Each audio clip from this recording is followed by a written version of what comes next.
Hey, everybody, welcome to a Thursday morning edition of the live webinar show. So, this one I'm going to go after checking out Breaking Vegan. People wanted to have updates, etc. So, I thought, what better update than to include some honest, real time feedback from clients who themselves have gone to the whole plant based vegan diet. So, while I'm waiting for people to get on board, I'm sure you're just getting your announcements. A little story about perspective. It was a couple of weeks back there where I experienced a little bit of an inconvenience where I ran into a problem with my fridge stopped working, and it was a bit of a pain in the butt. And what I had to do is I ended up, I have a beer fridge in the basement, so I ended up bringing a lot of food downstairs to the beer fridge, and then I had to move a lot of other stuff over to a friend, neighbor's house and put it in their freezer. So it was a bit of a pain in the butt. And right along the time I was experiencing all of that and being really inconvenienced by it and frustrated and all the rest, living Zen in a non-Zen world, sometimes we look for awareness and see what's going on. But right along the time I was being all frustrated by my fridge breaking on me and having to call the guy to fix it, a good friend of mine from back east wrote me about a good friend of hers being diagnosed with brain cancer, with a brain tumor that needed an immediate operation. So that gave me a clear perspective on me being a little bit of a pouty baby regarding my fridge and the difference between inconvenience and real life stuff, real life drama that has to be dealt with, whether you want to deal with it or not. And that's something we all need to keep in mind. Even though we tell ourselves sometimes things can always be worse, sometimes we need to be reminded of that in real ways. So I just thought I'd share with that while I'm waiting for viewers. And I know it's a surprise webinar today. And the reason is this is the only time I have this week to do this. So hopefully we'll gather some viewers in the next few minutes. And I'll get on with the Breaking Vegan Update client edition, as you see there. So I'm going to share with you a bunch of stuff on Vegan Update. And still amazing to me the amount of resistance to this out there, that people want to cling to what they want to believe rather than realities of things that are coming along. So by all means, please hit your share buttons and get people involved in the conversation. And I'll try to use your comments as much as possible. But I'm going to move right along now, and hopefully we get some people on board. I know here on the West Coast, it's early. People are probably in transit on their way to work, on their morning commutes. And other people back east are probably already settling into their jobs. And then people around the world, who knows what time it is. So I'm trying all sorts of times and days, folks, to get some that seem to hit a sweet spot with everybody. But let's get people involved. I'll try to read your responses as we get going. Having said that, I'm going to get going with this Breaking Vegan client edition, and I think you'll all be pretty surprised by what I have to say and how things unfolded here. So by all means, I'm going to bring in to the webinar my notes. I like to always involve you guys with my notes, so I'm going to do that. And here are some things that I wanted to write down right from the get-go that get across, especially to new viewers and new people. If you're not top fans, that new thing on Facebook, please register to be a top fan of mine. But I don't think people understand the way I work and how I've worked for 4 decades. I built a 4+ decade business and career and have earned way over $1 million on a passion and investment in knowing what is going on in my industry and becoming my own best resource and source of information.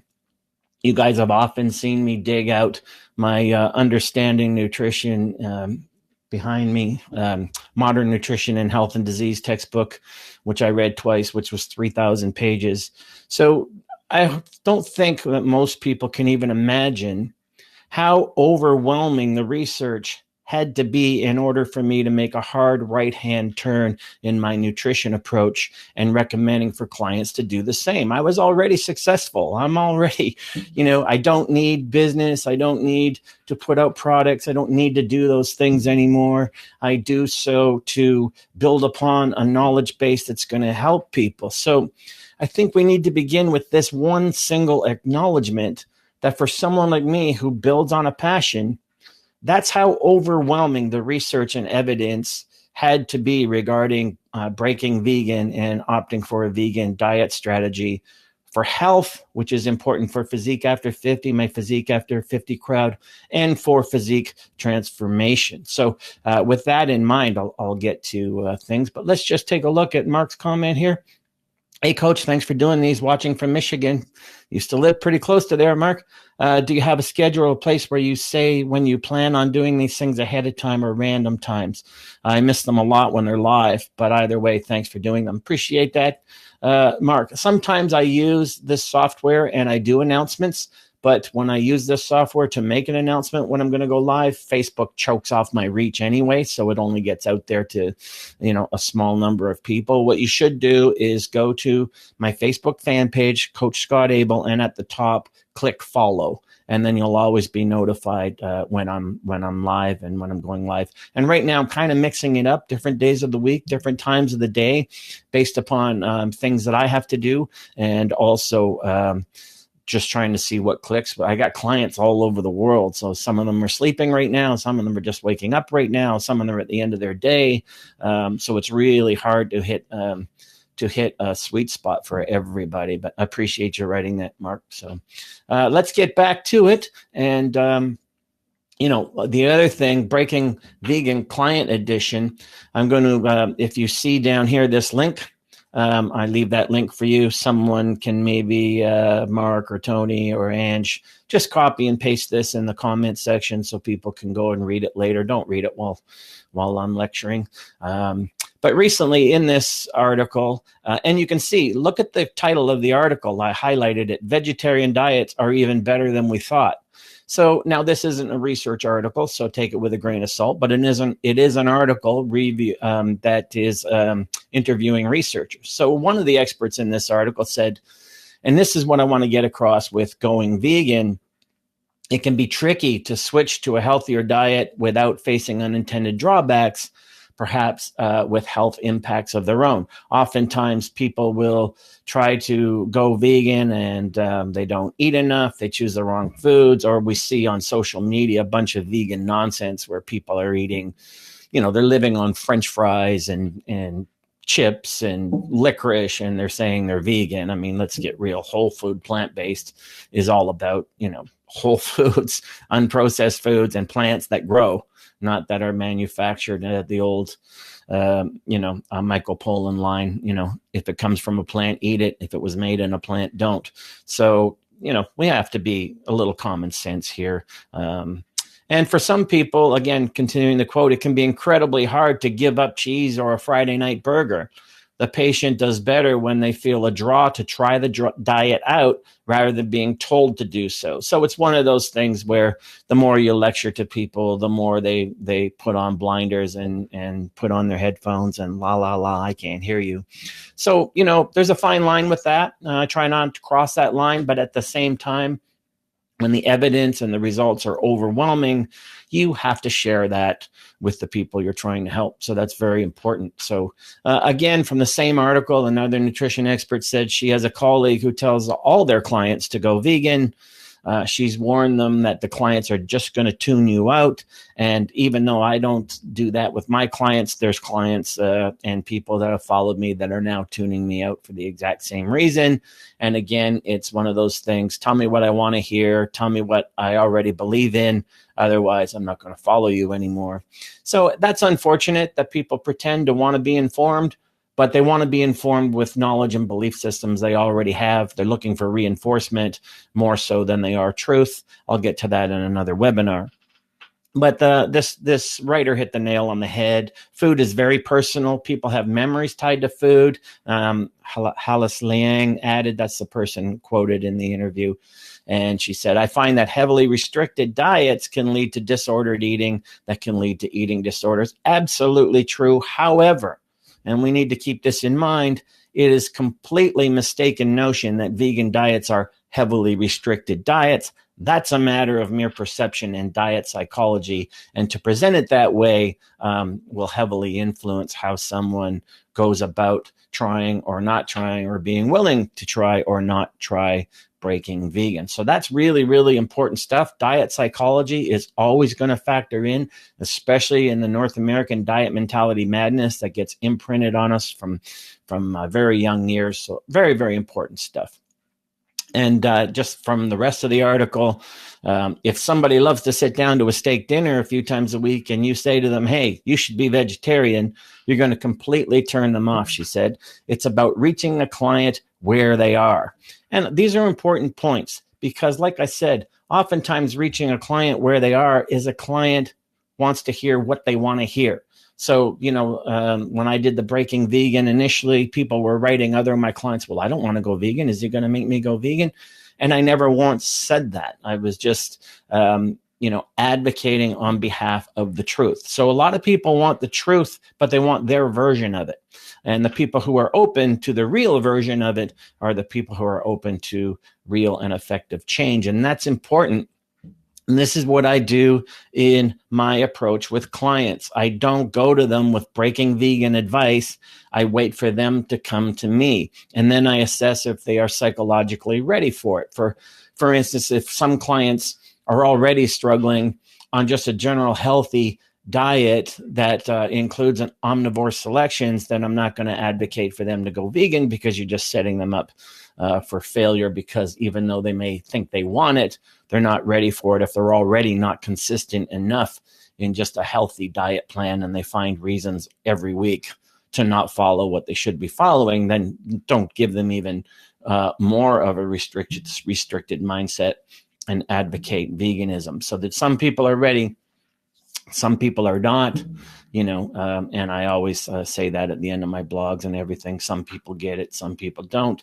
And most people just don't want to. But what I want to get here, the reason I wanted to do this live webinar is lately there's some very opinionated and completely biased people on social media with huge following. I'm talking like people like Joe Rogan, etc., very popular podcasters. And they feature one specific guest who will go on and do a testimonial for the whole show on why I quit being vegan. And that's very frustrating to me, because that's an anecdotal example that doesn't speak to the layers and layers of actual research and information that we have. And this one person is supposed to override the mountains of research supporting veganism. And yet these same podcasters like Joe Rogan do not present equal time to anyone who testifies positively to why I went vegan and what happened. And that's what I'm going to do for you today via my own clients' emails, etc. And boom. So we're going to get into that. And what I'm about to share with you comes from the following is just a representation of my email inbox from clients over a 2-day period. So imagine clients write me all through the week except for weekends. And these are emails that came in within 2 days of each other from my clients. So I'm taking segments of clients' check-ins with me with their permission, of course. And this is just a few of the cross sections of feedback from clients who themselves are breaking vegan.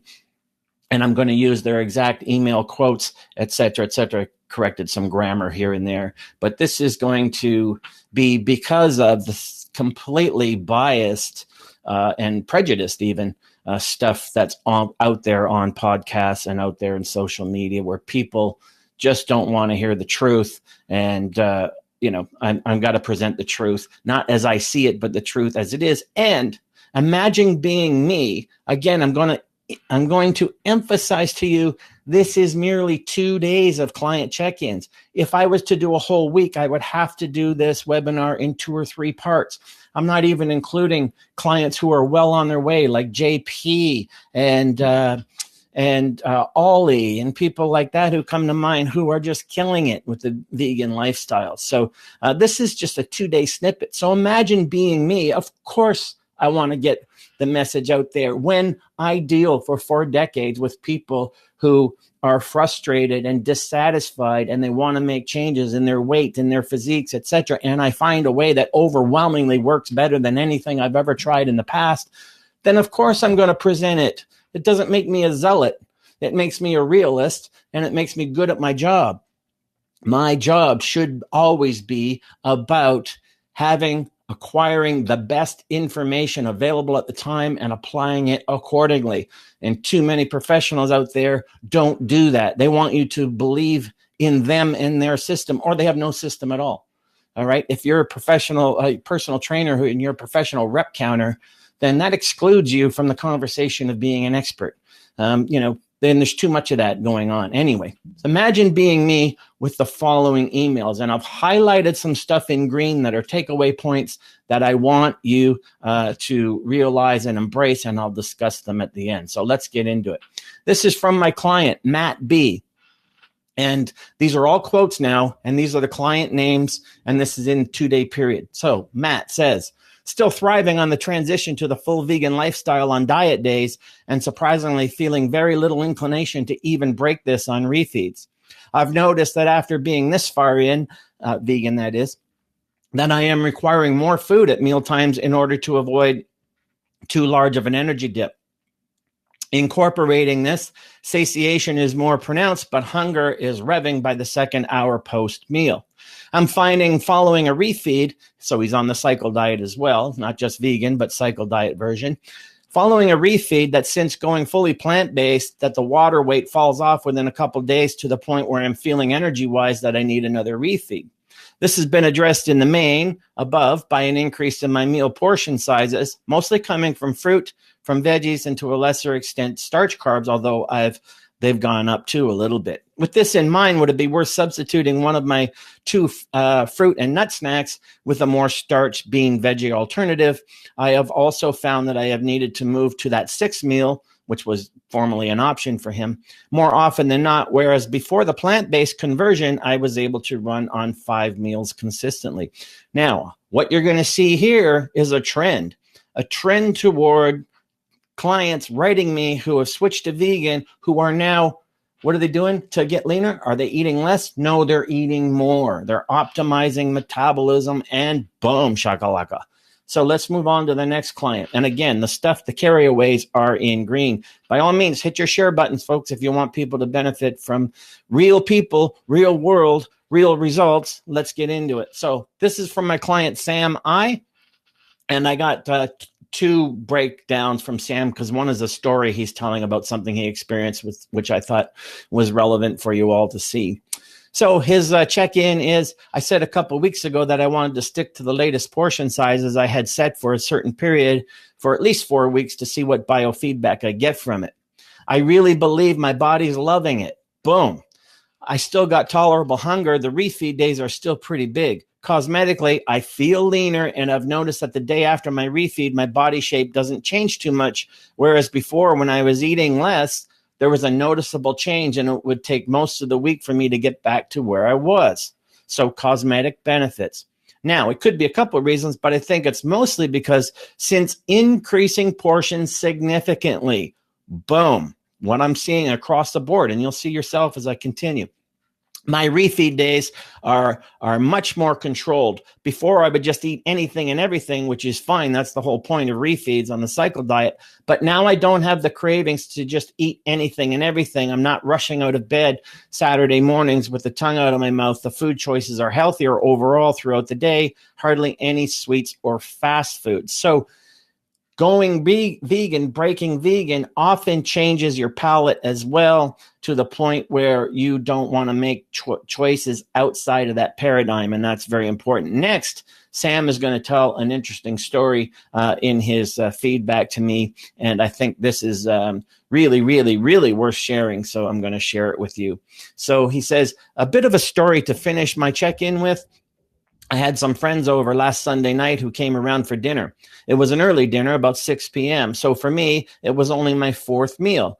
So while they were having pizzas, mind you, and they were full after half a large pizza, I'm sitting back thinking I could smash 2 whole pizzas. I was having my almonds and about 2 bowls of fruit.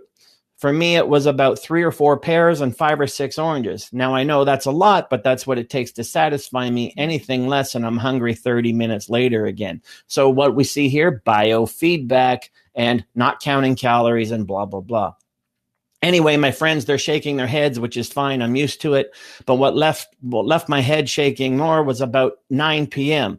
I went to the kitchen, pulled out the saucepan, started boiling half a kilogram of potatoes, started boiling my lentils, and start making my big green leafy salad. And my friends, they just could not understand how or what was going on. What are you doing? Are you eating again? Are you serious? Why are you eating again? How can you be hungry? What are you eating? Why are you eating this late? Why are you eating carbs this late? And of course, the one I get all the time when people see me eating heaps of carbs. Oh, are you bulking up? Even though Sam is quite lean. Now, the most frustrating thing is not the fact that they don't get it. It's the fact that I've been over the hows and whys 1,000 times with them, and they just don't listen. Like as if what I'm saying is impossible. It goes in one ear and out the other. But how many calories are you eating? But you'll cut back on your carbs for the summer, right? I'm just so over it. When friends I know ask me these sorts of questions, I shut it down unless it's someone I think who genuinely wants to understand. I just refuse to waste my time and try to explain things.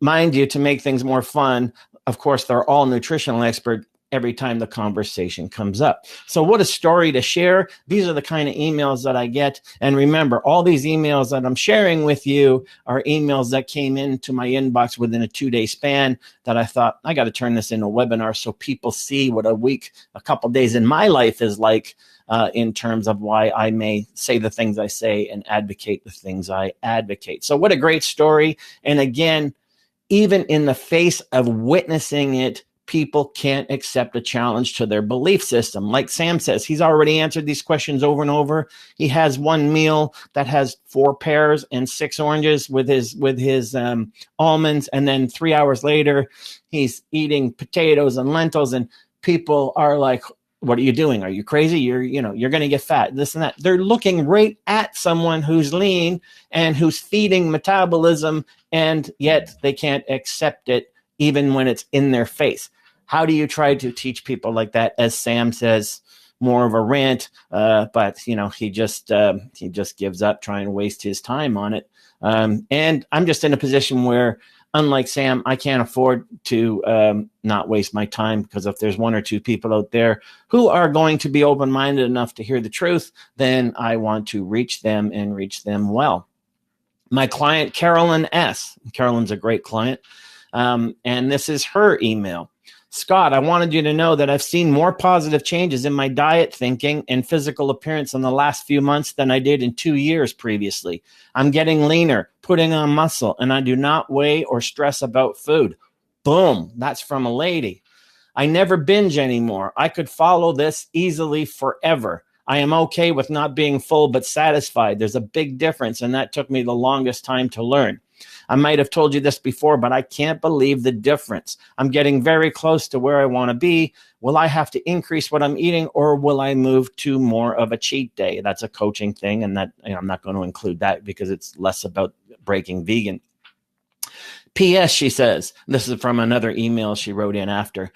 I tell everyone what I'm doing. I see so many people who have rebounded badly from deprivation diets. Most people think I'm the crazy one. Now that they are seeking results, they're asking me, are you still on that fruit and high carb thing? So again, especially for women, they see someone eating high carbs, breaking vegan, getting results, and yet it's contrary to their belief system. So they just cast it aside because it doesn't fit their paradigm of what they think they know and what they know that just ain't so. So here we go again. It's kind of reflective of the story Sam told, where they're seeing someone getting results, and a female at that, and then they think she's the crazy one, even though she's seeing results, and they're going to her for advice, and yet they're saying, are you still on that fruit and high carb thing? So we still see this carb nonsense bias going on, and it makes no sense at all. This one from my client, Nikolai. Diet's fine as always, and 5 workouts last week. Last cheat day, I broke my former record in the amount of food I could eat. What I have also noticed is, and it's confirmed by now, that my muscles and my body just feel better since I started this vegan thing.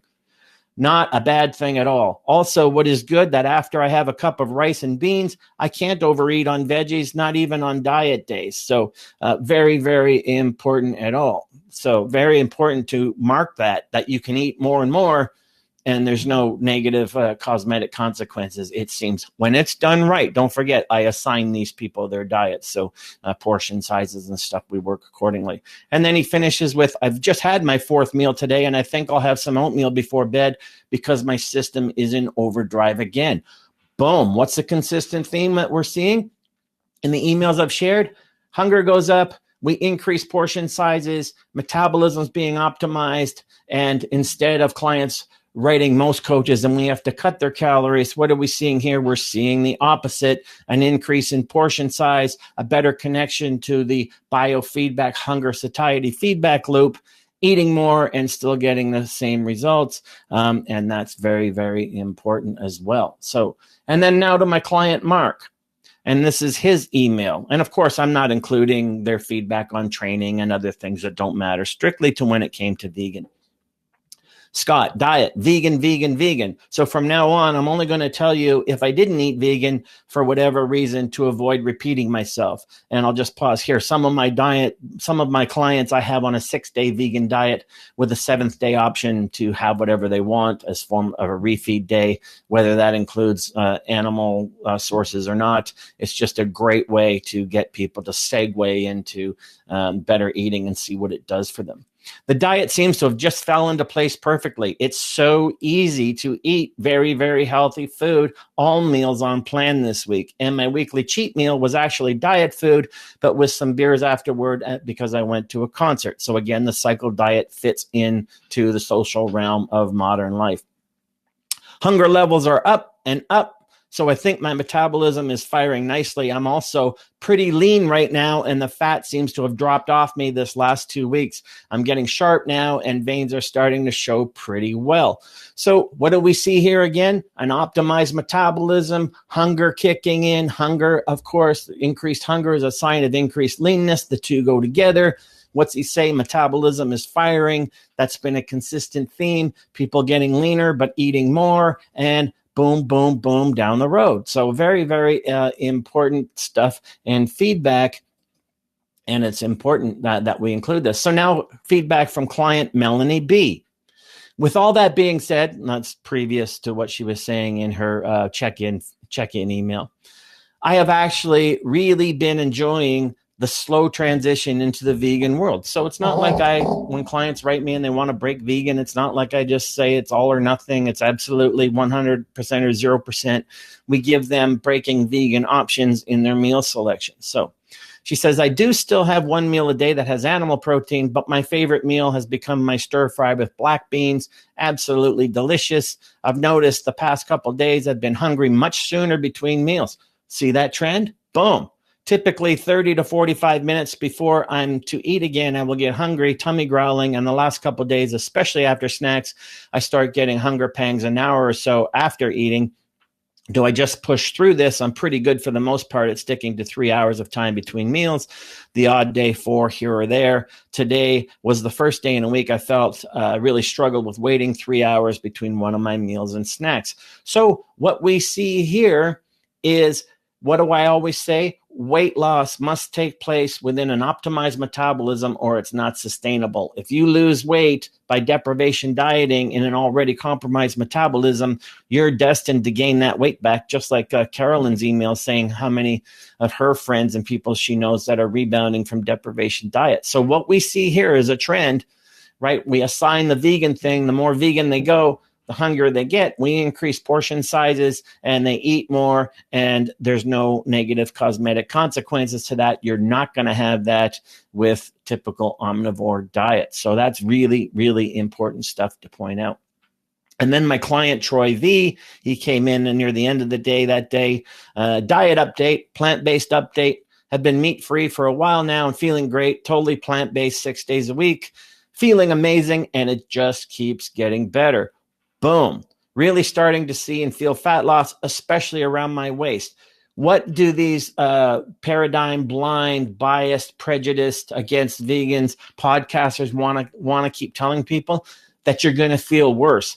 This is only 2 days of emails from my clients. What does Troy V say? It keeps getting better. So people who haven't tried it and people who haven't done it correctly, then let's not have them be spokespeople for how to do it and how it works. Let's actually have people who are getting good, solid coaching on the matter, good researched, experience-based coaching, and let's go from there. So again, let's keep in mind, these are emails that came into my inbox from clients in a 2-day period, not a whole week. All right, so I'm not just picking and choosing here. Now, my client, Andrea P., transitioning into my new way of eating, more the vegan style, is really more enjoyable and satiating.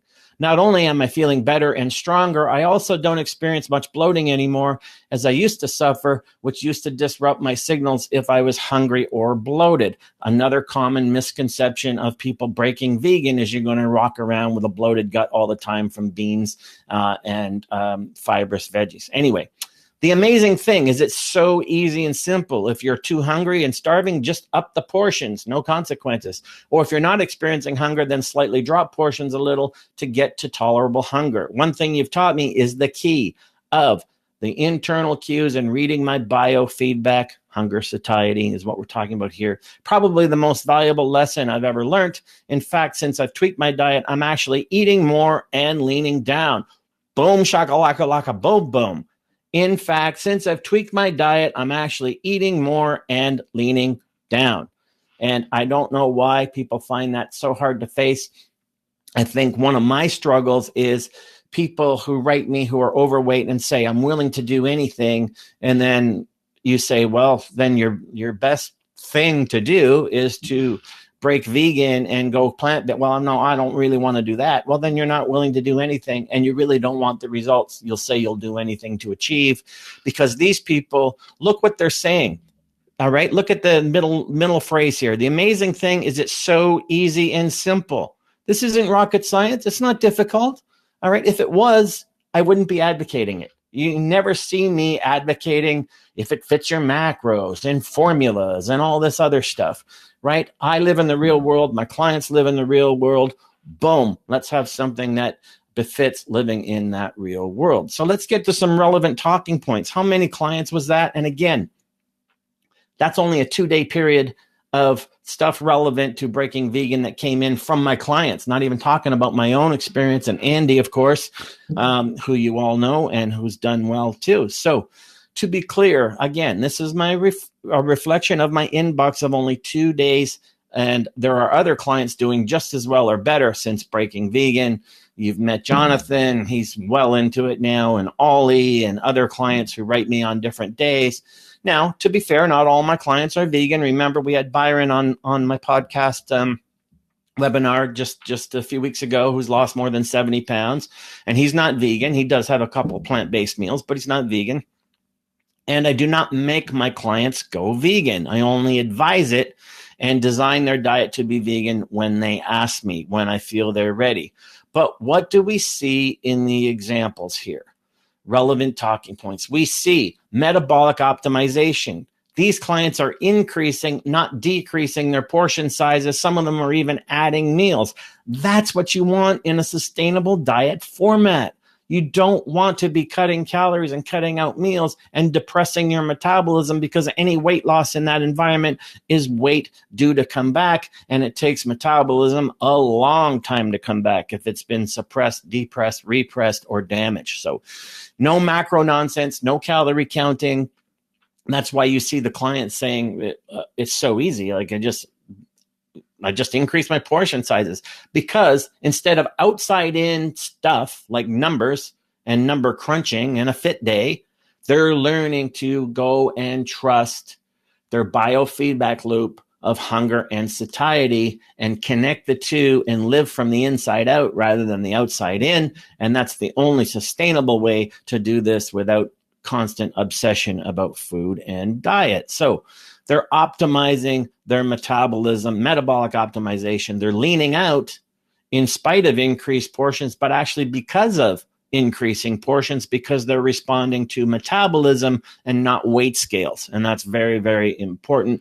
Boom, that should require a whole bunch of love hearts and shares, responding to hunger and satiety and not responding to weight scales. Clients are reporting how easy and fun it is. It's not rocket science. It's not diet by deprivation and denial.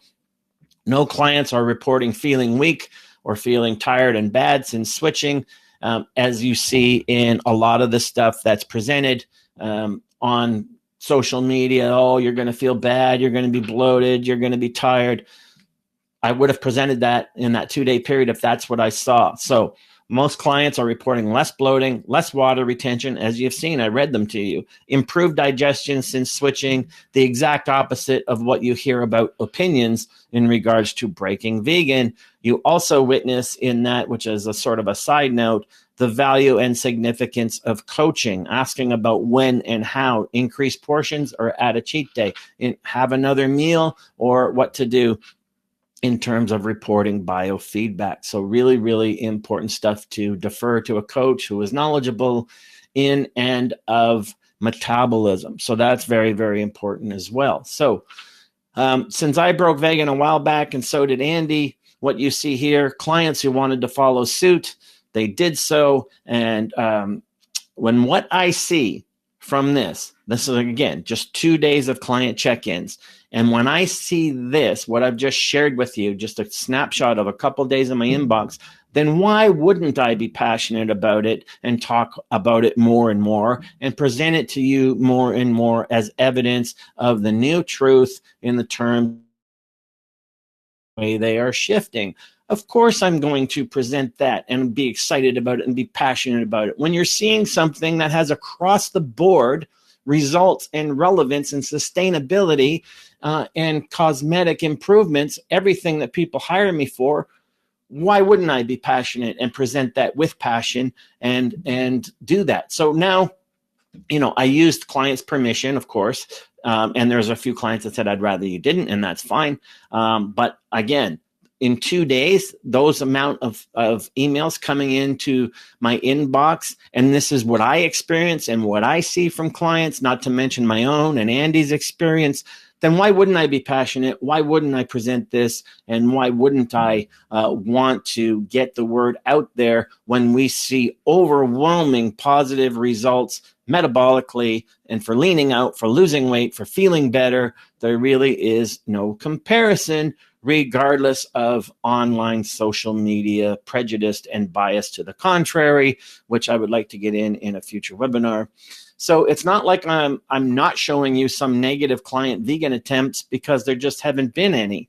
So research, which I've been presenting over the last 4 months, over 100 pieces of research I've presented, and applied expertise, what I do for a living. Of course, I am going to emphasize breaking vegan. You would too if this is what you witness from your clients in your inbox each week. You don't want it to be a secret. You want to get it out there. Now, of course, the secret is in how to coach an individual, but boom, shakalaka laka, boom, boom, overwhelming. I just gave you a snapshot of 2 days of what my inbox looks like with clients who had been breaking vegan and what they are experiencing: better digestion, improved hunger and satiety feedback loop, getting leaner, but eating more, everything everyone wants in a modern environment. Why wouldn't I get excited about that? Why wouldn't I present that to you all? It just makes sense for a truly sincere and competent coach to want to do so. And again, I go back to my first point. Coach's real job is to be on top of the best information at the time and present it to their clients in the best way and most effective way. So I've been doing that for 4 decades. People don't want to hear the message, but the truth isn't what you want to hear. The truth is the truth. So, again, I'll go back to the old expression: if you've been having safe sex with your girlfriend, but she gets pregnant, that's the truth. It's not about, but we're practicing safe sex. That's not possible. That's the reality, and that's the truth. So get with the reality and the truth, because there's a lot more coming about this. and people just don't want to hear it. No one seems to care about some things I'd rather get into in a future episode because it'll sound too much like preaching. But those are the relevant talking points, folks. So in just a span of a couple of days, I shared with you, let's see, client Andrea, client Troy, client Melanie B, client Mark S, client Nikolai, client Caroline S, client Sam again. Where are we here? Client Matt B. And then, so imagine being me, as I said, and this is my inbox for 2 days, people excited, people seeing results, people getting results, and they're not getting it in short-term, unsustainable ways of diet by deprivation and denial. They're getting it by enjoying their food, having it be easy, no macro nonsense, optimizing metabolism, losing weight, eating more. Conventional wisdom says, why would you not go this way? I don't get the hesitation from people in terms of not being able to change their belief systems. That's the way it should be. So again, that's it. I got a few comments. Mary's just given a thumbs up. Hopefully that's to my ranting and raving. And Shirley just giving me a smile there. And then Tom, is it not frustrating to have to eat all the time and even eat more as a vegan? I enjoy eating more. I like the fact that my salad takes me like 15 or 20 minutes to eat when I have salad days on Monday and Tuesday. That is the size of a big mixing bowl. I like that. I'm a foodie. I like eating more when I can and not having it have cosmetic repercussions that are negative. I don't know. People seem to look to find something negative in anything that's positive. That's not the way they do things. And I just don't get that. But then again, I live a Zen lifestyle in a very un-Zen, capitalist world. So I'm already used to people not thinking and acting. But no, it's not frustrating to eat all the time and even eat more. It's kind of like I just presented, Tom, everybody in there saying how easy it is and how much they like it. So who wouldn't like eating more? I don't know anyone who says, I would just prefer to, not have to eat as much. I mean, I don't hear that problem very often, and I don't know too many people who would like that problem. This speaks to a whole other metabolic sequence of issues when you want to talk about people who are taking appetite suppressants and things like that, which completely disrupt your hunger satiety feedback loop, which will have metabolic consequences for months and years to come. And that's not good. So let's get real about getting real. So hopefully you guys hung in with me to the end. I see that I moved down the lecture there for a while at the end, but hopefully you guys saw everything I needed you to see. And now, I'm just connecting. Hopefully you guys are still out there. And if you have any comments or questions, by all means, put them in. And I would not mind, commenting more on this. But there you go. Real world, real people, real results. The process is the goal. The goal is the process. And then, what I'm sharing with you, what I shared with you was just, 2 days of client interaction on my email, which is how I work with clients. So very, very important. Arma's just saying, as a personal trainer or assisting other fitness experts, how can we improve understanding biofeedback? You could try a couple of my books and courses. Arma, you could try like the Cycle Diet or the Cycle Diet course, the Cycle.diet. You can find that on my book, Understanding Metabolism, talks about biofeedback as well.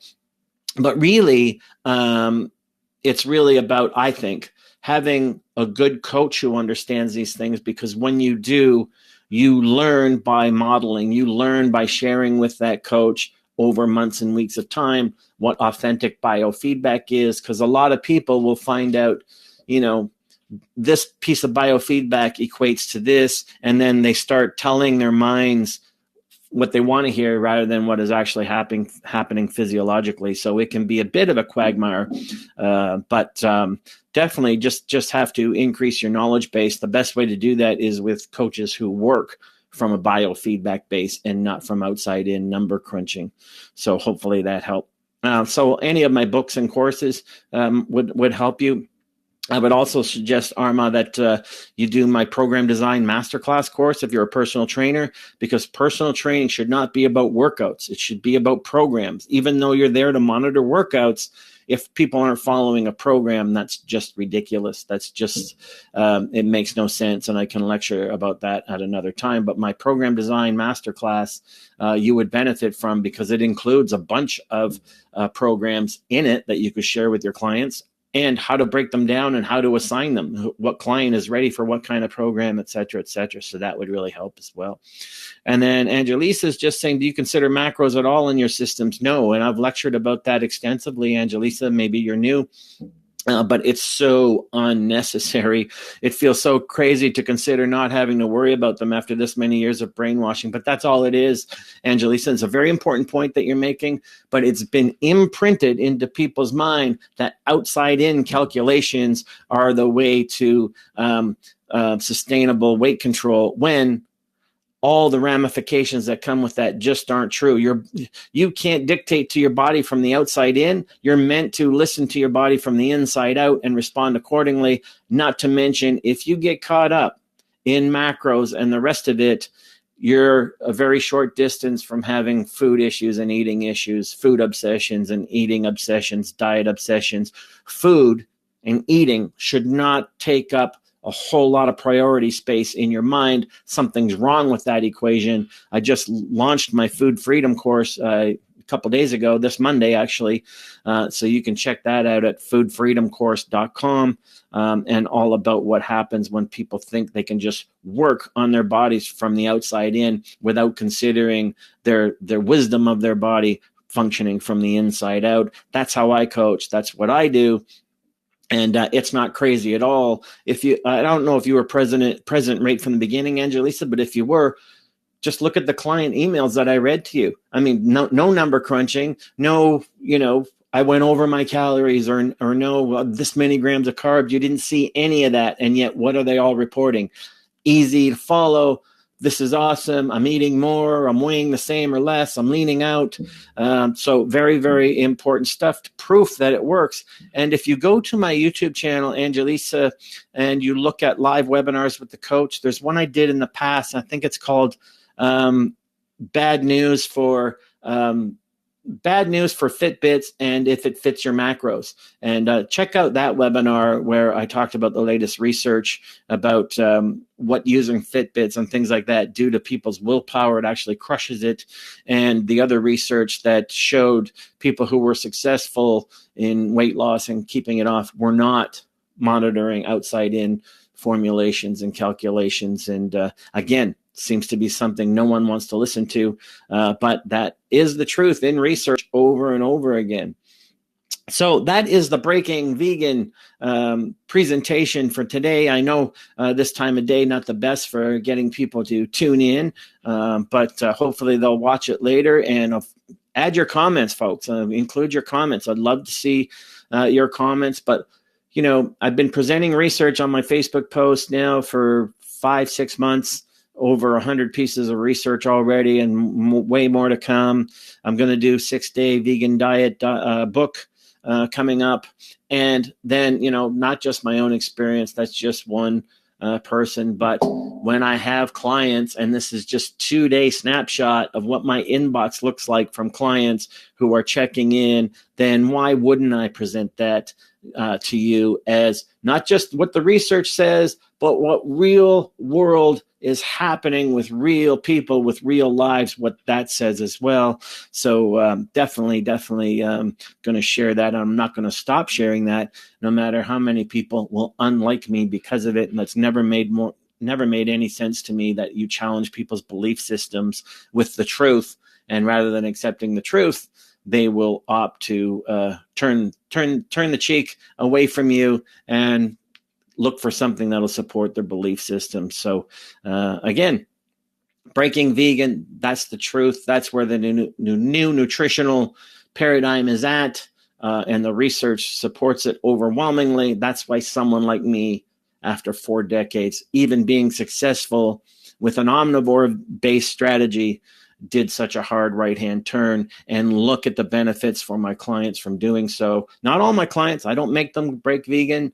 If they ask me, then we do it. And if they don't, and the interesting thing before I sign off, one of the interesting things here is what I do at first when we break vegan with a client is I assign them portion sizes akin to the animal flesh and animal sources they were eating just to start. And then what you see happening is what you saw in the anecdotal client reviews that I read is within a very short time, we have to increase those portions. We just start with them to set metabolism in motion and see how long it takes for the body to respond. But once you go plant-based, wow, does it ever affect metabolism in a positive way? And then we end up increasing the portion sizes, either making portions bigger and or adding meals as well. So another boom, shakalaka laka, boom, boom.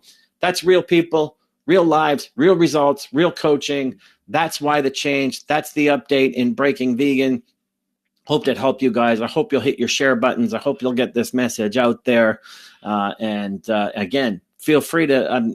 Anyone can challenge me with comments or questions or counter research, of which there isn't any really. I'd be more than happy to address it, like Tom's comment there. And I don't want to ever make convenience. Life is all about, it seems, convenience. Oh, it's not convenient for me to do X, Y, or Z, even though I want the results that X, Y, or Z brings. Well, that's just fantasy. So if you want results X, Y, and Z, then you have to be able and willing to make the commitments required to experience X, Y, and Z. Want is easy. Want's the easy part, but that's just fantasy if you're not willing to do the work to acquire what it is you want. So I'm going to end on that note, folks. And I will see you all at next time. And my new course, don't forget, foodfreedomcourse.com. That's foodfreedomcourse.com, how to end being obsessed with food and diet and weight scales and all the rest. And hopefully that benefit you all. And by all means, again, hit the share button and I will see you all next time.